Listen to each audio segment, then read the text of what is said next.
Todos os países da América Latina têm mais mulheres na política do que a gente. Quase todos os países da Europa. No ranking de 179 países, o Brasil ocupa a posição 134. É bem distante, a gente está muito longe de termos equidade de gênero na política. Somos 52% da população e só 15% do Congresso Nacional de mulheres eleitas. Isso faz com que a gente tenha uma disparidade de pautas, de representatividade e que tenha resultados piores para todo mundo, né? Porque a gente está perdendo talentos e a gente está perdendo pontos de vista numa discussão.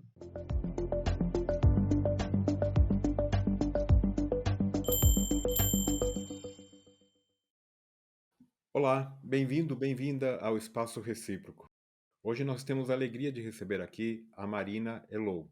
Ela é deputada estadual em São Paulo pela Rede Sustentabilidade. É paulistana, estudou na escola Waldorf Rudolf Steiner e formou-se em administração pública pela Fundação Getúlio Vargas. Ela tem especialização em negócios e sustentabilidade pela Fundação Dom Cabral, Cambridge University. E antes de ser deputada, trabalhou por 8 anos na Natura, com foco em desenvolvimento humano. Criou a área de diversidade e fundou a Rede Empresarial de Inclusão Social. Ela é Jovem RAPS 2015, Líder RAPS 2016 e Líder Pública RAPS Lema. É uma das lideranças apoiadas pelo movimento Renova BR. Atuou na bancada ativista e no movimento Acredito. E em 2017 coordenou a coalizão Nova Democracia. Foi eleita deputada estadual em São Paulo nas eleições de 2018, com quase 40 mil votos. Em 2018, também ajudou a fundar o movimento Vote Nelas, que trabalhará para eleger mais mulheres para o legislativo em todo o país. Marina, obrigado pela tua disponibilidade, por estar aqui com a gente. E queria agradecer demais a tua presença. Eu sei que você está aí na correria total. Imagina, é uma alegria, uma honra estar aqui hoje. Marcelo, muito obrigada pelo convite. É super importante a gente ampliar as possibilidades de conversa, de diálogo, e eu fiquei muito feliz de poder estar aqui com vocês hoje.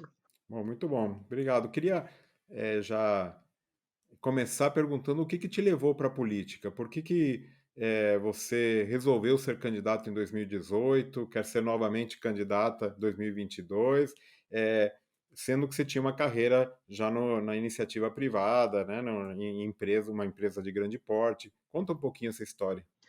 Essa é uma pergunta que é bem importante até para a gente entender a política no Brasil. Eu sempre gostei de construção de espaços coletivos, de política. Na escola eu fundei o Grêmio.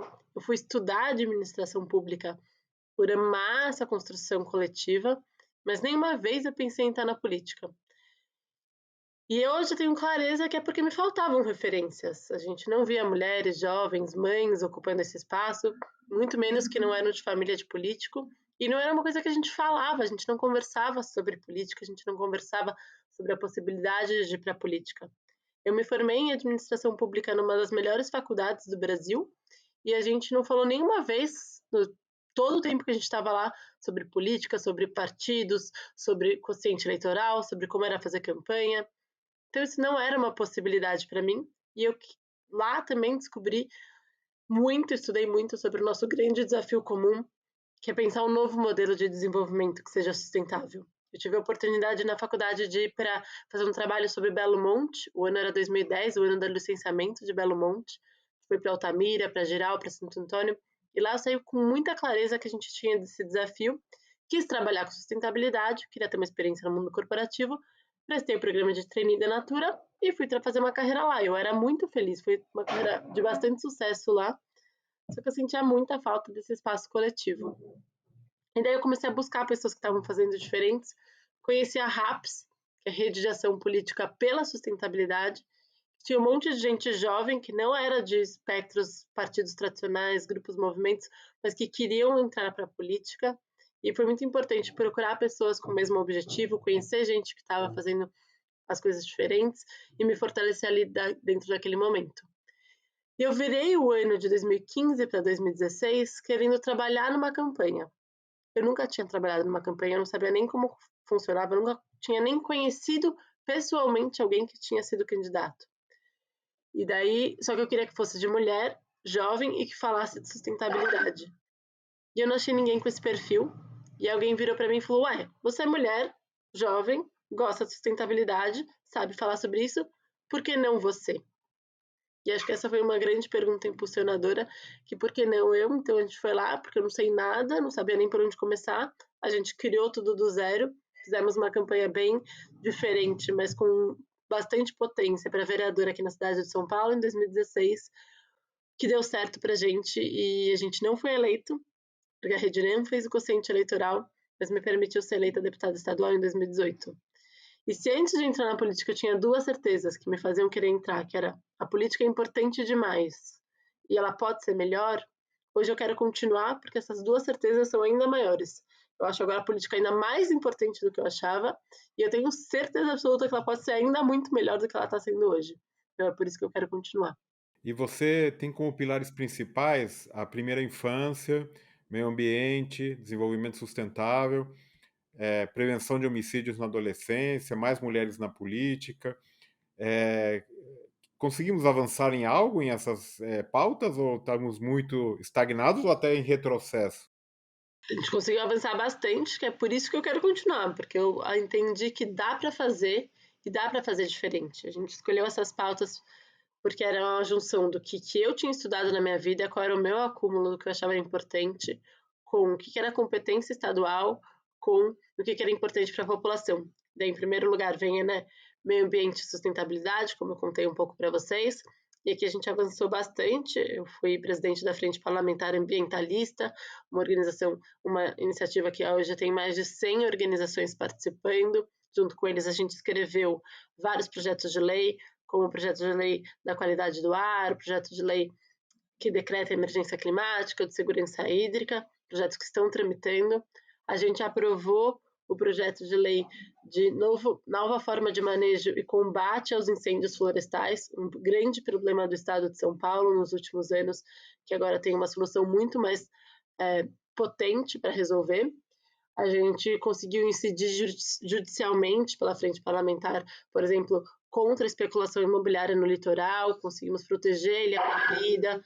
Tem muitas iniciativas aqui que a gente conseguiu incidir, que são mais fáceis, mais óbvias de explicar, como o projeto de lei contra o incêndio, até mais complexas, como a incidência na nova tarifa da Artesp, que é como que a gente cobra a água, colocando a proteção de mananciais também nessa tarifa. Então, dá para fazer muita coisa. A gente foi agindo as brechas, a gente chamou a sociedade civil para construir com a gente chamou as faculdades, o ensino superior, a academia, para construir junto com a gente, e a gente conseguiu avanços concretos. Isso se repete na mesma coisa na primeira infância. A primeira infância entra na minha vida quando, muito incomodada com a desigualdade social e com a pobreza, eu começo a estudar qual é a melhor forma de combater a pobreza, e a gente sabe hoje, James Heckman ganhou o prêmio Nobel da Economia em 2000, provando que se a gente investe na primeira infância, a gente tem melhores resultados o resto da vida daquela criança, o resto da vida daquela pessoa no combate à pobreza e ao ciclo da pobreza.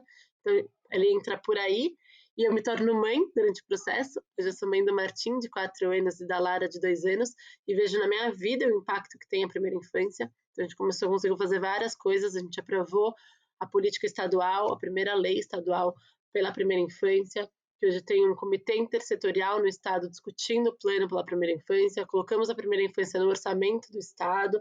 Então, são brechas que parecem técnicas ou pequenas, mas que impactam e mudam realmente a vida de muita gente.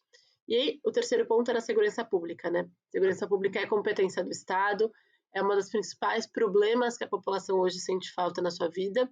E a gente fala, tá bom, a gente precisa falar sobre isso, mas sobre qual enfoque? Cheguei numa assembleia que tinha mais de 15 deputados com patente. E eu nem entendia de patentes, agora eu sei todas, major, tenente, coronel, agente da Polícia Federal, todas as possibilidades a gente tem de patentes.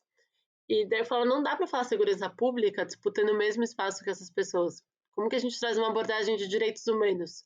E a gente trouxe segurança mental, saúde mental dos policiais, segurança contra proteção contra a violência de mulheres e crianças, e a vida do adolescente, que foi uma iniciativa que já tinha no Ceará com a Unicef, a gente trouxe para São Paulo, do governo do estado, Assembleia e Unicef, muito potente, E esse comitê, desde que ele começou a existir, a gente reduziu os assassinatos de adolescentes no estado de São Paulo em 35%. Então, dá para fazer muita coisa, dá para fazer diferente sim. Eu acompanhei ali bastante na Lesp. Queria que você nos comentasse aqui um pouquinho como você avalia a tua primeira legislatura. Em primeiro lugar, queria saber se a Assembleia era o que você esperava, o que mais te chocou no início do mandato, e em particular aí você mencionou o teu caso particular. Você teve uma filha, né, durante o processo, né, e eu queria que você comentasse como foi essa loucura, né, de ter filhos, ser mãe de crianças muito pequenas durante todo esse processo que naturalmente exige muito empenho e muito trabalho, muitas horas de dedicação. Se vocês que estão nos escutando aqui, que estão acompanhando esse programa, pensarem no que vocês ouviram falar da Assembleia Legislativa do Estado de São Paulo nesses últimos 4 anos, provavelmente vocês vão lembrar do deputado do Mamãe Falei, que foi para a Ucrânia e falou que as mulheres são fáceis porque são pobres, e por isso foi caçado por um grande trabalho nosso. Provavelmente vocês vão lembrar do Fernando Cury, que assediou uma deputada dentro do plenário, e teve uma grande mobilização para que ele fosse punido e não foi caçado. Provavelmente vocês vão lembrar do outro deputado Wellington que falou que queria pôr um cabresto numa deputada negra em cima da tribuna. É um lugar bastante inóspito ainda e violento contra as mulheres e contra as mulheres negras, quando você pega e entende que os principais pontos que vocês ouviram falar da Assembleia foram casos de violência. Mas eu acho que foi uma inovação importante, que esses casos sempre existiram e agora pelo menos eles vieram à tona, a gente conseguiu discutir eles e a gente conseguiu avançar em até punições. Então esse é um primeiro passo, o primeiro susto que eu percebo, porque logo no meu primeiro dia de assembleia eu percebi que eles seriam muito cordiais, na maioria das vezes, mas que eles iriam me subestimar sempre. O deputado chegou, me agarrou, me deu um beijo assim, e falou: não precisa se preocupar, a gente já fez uma votação, você é uma das deputadas mais bonitas da casa, seus projetinhos vão dar todos certos. E saiu andando, nem me conhecia. E essa clique me deu ali que eu ia precisar lutar muito para conquistar os meus espaços, mais do que os meus colegas deputados, e me fez me impulsionar logo no primeiro dia a falar com todos os 94 deputados, conseguir voto para me tornar vice-presidente da Comissão de Constituição, Justiça e Redação. O presidente não acreditou que eu ia conseguir, era um cargo super importante, nunca tinha sido por uma pessoa nova, mas eu consegui convencer todo mundo, e isso foi muito importante, mostrar que a gente não estava ali só para os nossos projetinhos, mas que a gente queria também ocupar e disputar a política.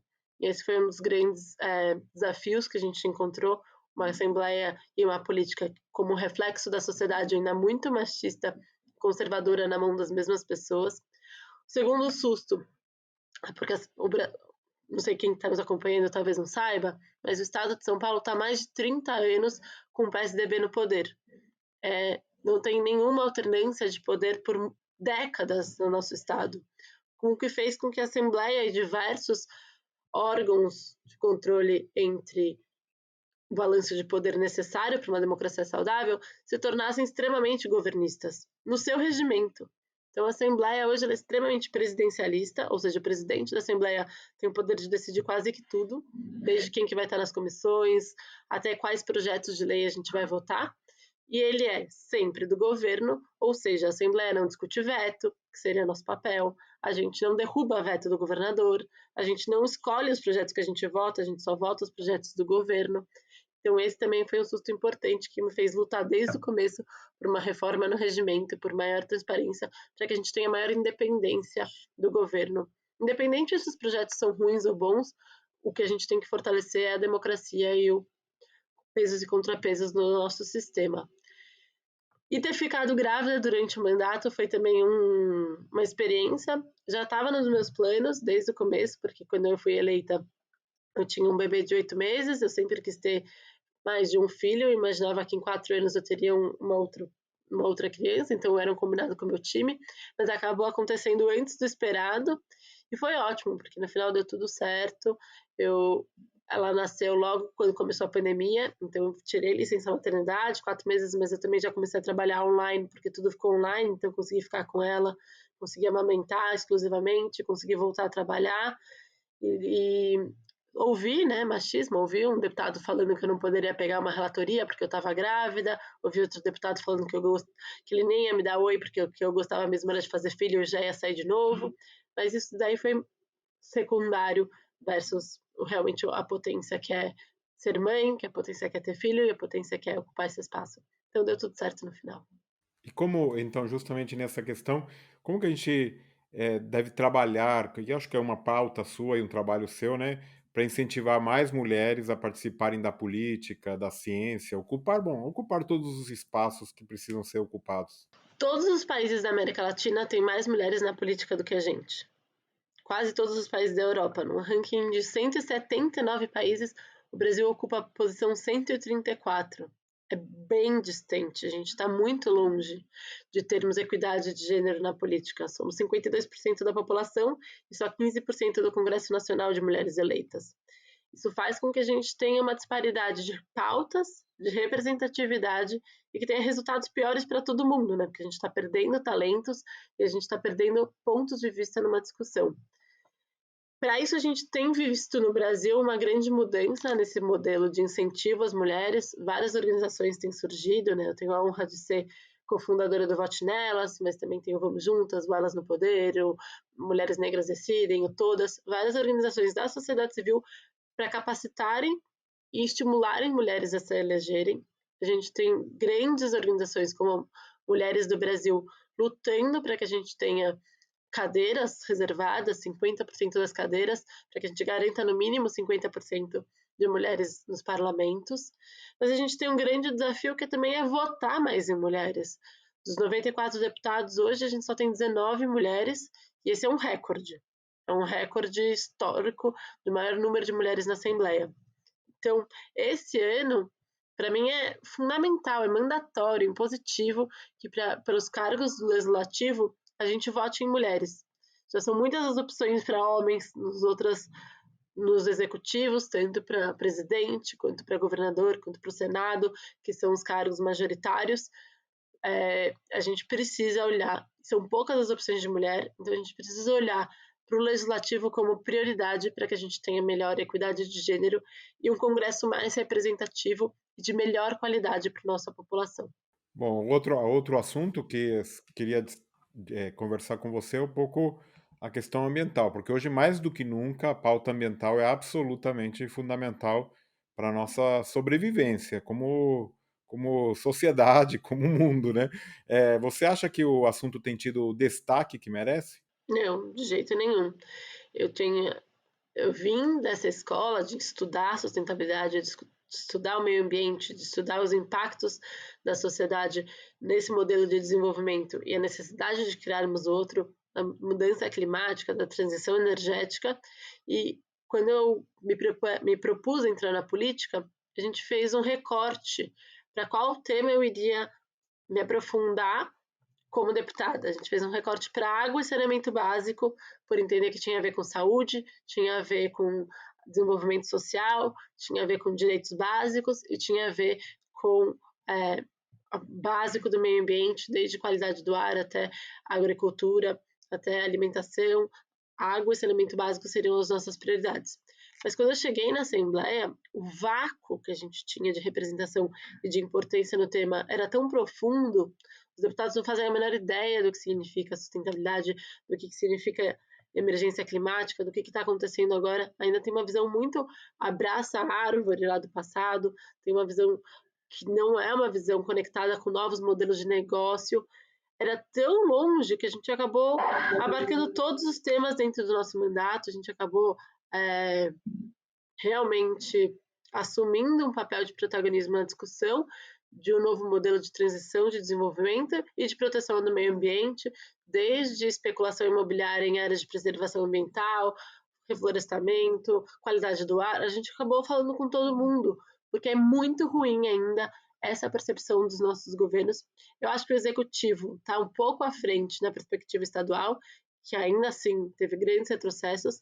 Na perspectiva nacional é um desastre completo, por isso que nessas eleições é tão importante a gente pautar a questão do meio ambiente, por isso que a Marina Silva, uma liderança global, se colocou à disposição de retomar uma discussão no Congresso como deputada federal para fortalecer essa pauta e reconstruir o que o Brasil já teve de protagonismo, e é por isso que a gente tem uma grande responsabilidade nessas eleições de pautar a importância do meio ambiente, porque ainda é muito, muito incipiente nos nossos parlamentos. Você comentou aí da questão federal. Que o país retrocedeu, né? Piorou muito nesses últimos anos.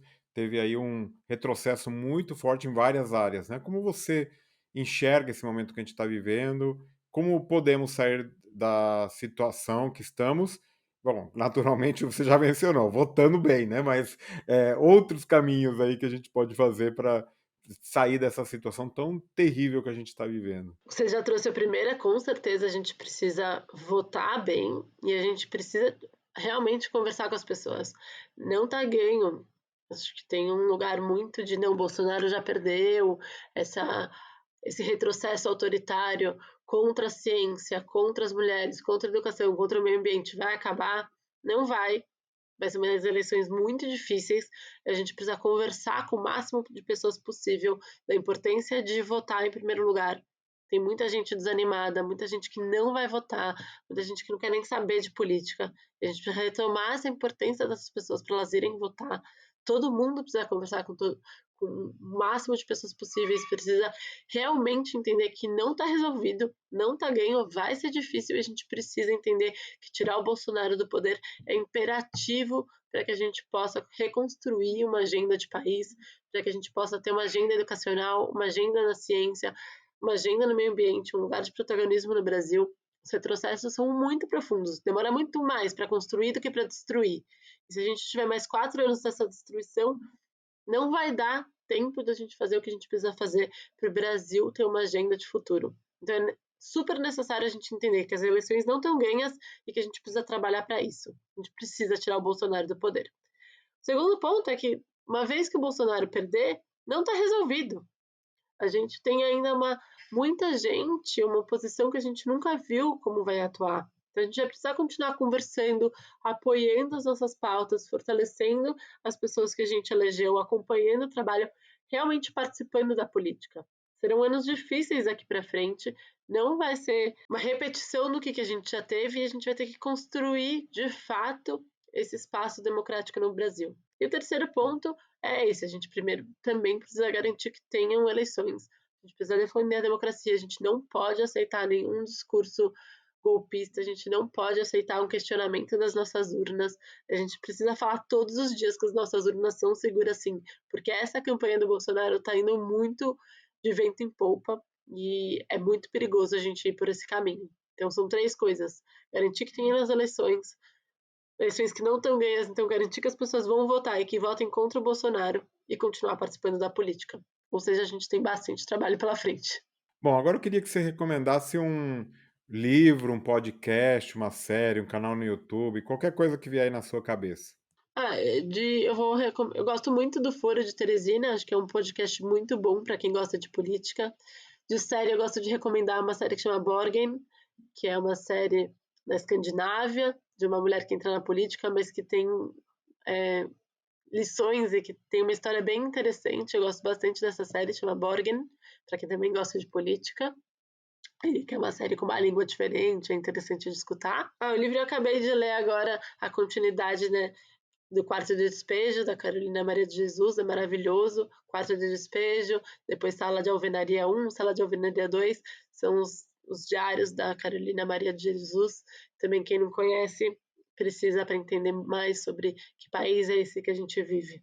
Muito legal. E agora, para finalizar, um ping-pong para você contar um pouquinho mais sobre você. Queria que você nos contasse a sua melhor e a sua pior lembrança da graduação ou da pós-graduação. Nossa, eu fui tentar ser uma boa aluna aqui, mas as minhas melhores lembranças já foram imediatamente as festas, a economia, dos espaços com os meus amigos. Mas tirando essa parte que realmente foi muito boa, também essa viagem para Belo Monte, essa possibilidade de fazer uma formação integrada para sustentabilidade, de ter uma vivência profunda sobre o que é hidrelétrica, o que é a Amazônia, o que é o Brasil, o que era a política, foi com certeza acho que a minha melhor experiência na graduação. Fiz administração pública na GV e lá tinha essa matéria, que tinha essa nova forma de fazer bastante território, tinha teoria U, do Otto Scharmann, da matéria foi muito legal. E a minha pior memória na graduação foi matemática 2, derivadas, com certeza. E uma aula inesquecível? Além do FIS, que é essa formação integrada para sustentabilidade, que foi muito inesquecível para mim, tinha um professor que chamava Aidar, que era de economia, que ele trancava a porta e fazia a gente grifar o jornal, as pessoas morriam de medo dele, mas para mim era uma aula inesquecível, porque a gente olhava a economia, o que estava acontecendo, taxa Selic, a política, entendia de macroeconomia muito aplicada no nosso dia a dia, e para mim foi uma aula inesquecível. E ele também era São Paulino, eu era corintiano, eu apostei com ele e eu ganhei. E um político ou política que você admira? Marina Silva, com certeza absoluta. Foi ela que me inspirou para vir para a política lá em 2010, quando eu voltei de Belo Monte. Estava arrasada com a relação da política, né? Era Camargo Correia, Odebrecht, era Belo Monte, que não fazia o menor sentido. E a Marina desponta como uma candidata a presidente fazendo diferente, uma proposta de país. E desde então, para mim, ela também é a política que tem se mantido mais consistente, coerente, com uma visão, com uma ideia, com um projeto e com a ética no país. E é uma honra poder agora estar fazendo uma dobrada com ela. Ela vai ser candidata a deputada federal e eu estadual pela Rede de Sustentabilidade aqui em São Paulo. E qual que é a tua grande habilidade que não está no seu currículo? Eu sou muito boa em prever sol. Eu sei quando vai fazer sol. Meus amigos todos me ligam, falam, vai ter sol ou não vai ter sol? Eu consigo ter uma boa energia. Mas isso enfim, realmente uma habilidade. E eu também gosto muito de brincar com as crianças. Eu sou muito boa de ficar com criança, de brincar com criança, de ficar com os meus filhos, de ficar com os filhos dos meus amigos. Então, é uma habilidade que eu também acho bem importante, se conectar com as crianças. Bom, Marina, obrigado. Queria agradecer novamente a tua participação aqui, desejar boa sorte e te parabenizar aí pela força, pelo otimismo, né? Porque precisa ter um pouco de otimismo nesse momento que a gente está para poder continuar batalhando e seguindo em frente. Obrigado pela todo o teu trabalho, pela tua dedicação aí, para um país e uma sociedade melhor. Imagina, agradecimento é mútuo. Acho que você fez um trabalho incrível ali na reitoria. Acho que abrir espaços de conversa e diálogo são fundamentais nesse momento do país. Então, agradeço o convite para estar aqui hoje com você, fortalecendo a ciência no momento de tanto negacionismo, fortalecendo a pesquisa. O Unicamp se tornou uma referência em sustentabilidade num momento tão importante também. Então, agradeço a você, dizer que a gente segue juntos, parabenizo muito o esforço para a gente fortalecer a democracia. E eu sou otimista mesmo, eu sou bem animada, porque eu vi que também dá para fazer muita coisa, dá para fazer diferente, a gente quer continuar fazendo diferente, e é muito bom quando a gente consegue conquistar alguma micro coisa que impacta a vida de muitas pessoas. Então, fico animada também e agradeço a oportunidade.